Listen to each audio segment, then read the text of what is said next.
Sa gitna ng mainit na usapin sa West Philippine Sea, panukalang pagkakaroon ng bansa ng archipelagic sea lanes kabilang sa mga prioridad na maipapasa sa 19th Congress.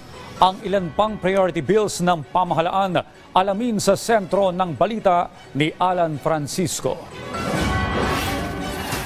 Sa ikalimang Legislative Executive Development Advisory Council o LEDAC meeting kahapon sa Malacanang, na pinangunahan ni Pangulong Ferdinand R. Marcos Jr., inilatag ang mga prioridad na panukalang batas na ipinangako kapwa ng Senado at Kamara na ipapasa bago magtapos ang kasalukuyang sesyon. Kasama rito ang pagreforma sa Philippine Capital Markets, Archipelagic Sea Lanes Act, amendments to the Right-of-Way Act, excise tax on single-use plastics, at rationalization of the mining fiscal regime.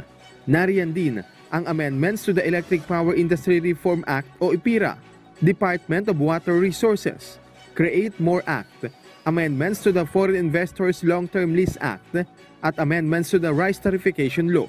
Para sa second list ng prioridad ay ang Blue Economy Act, Enterprise-Based Education and Training Framework Act, amendments to the Universal Healthcare Act, Open Access in Data Transmission Act, Waste to Energy Bill, Mandatory Reserve Officers Training Corps o ROTC at Unified System of Separation, Retirement, and Pension of Military and Uniformed Personnel. Kasama rin ang E-Government Act o E-Governance Act, amendments to the Agrarian Reform Law at ang Philippine Immigration Act.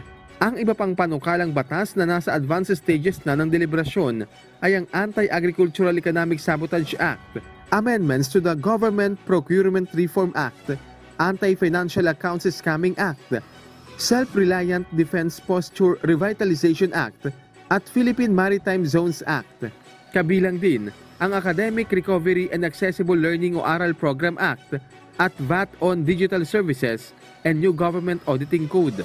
Sa ngayon, 17 bills ang nalagdaan na para maging batas mula sa 59 LEDAC Common Legislative Agenda Bills na ipanukalang ipasa sa 19th Congress. Positibo si Senate President Francis Escudero na ang pagpasa sa mga naturang panukala ay makatutulong sa pagsusulong ng socio-economic transformation na administrasyon ni Pangulong Marcos. Binigyang diin naman ni House Speaker Martin Romualdez ang kahalagahan ng mga legislative measures na ito sa pag-unlad ng bansa, bagay na ipinuntuan niya ni Pangulong Marcos. Kumpiyansa rin si House Speaker Romualdez sa bagong liderato ng Senado.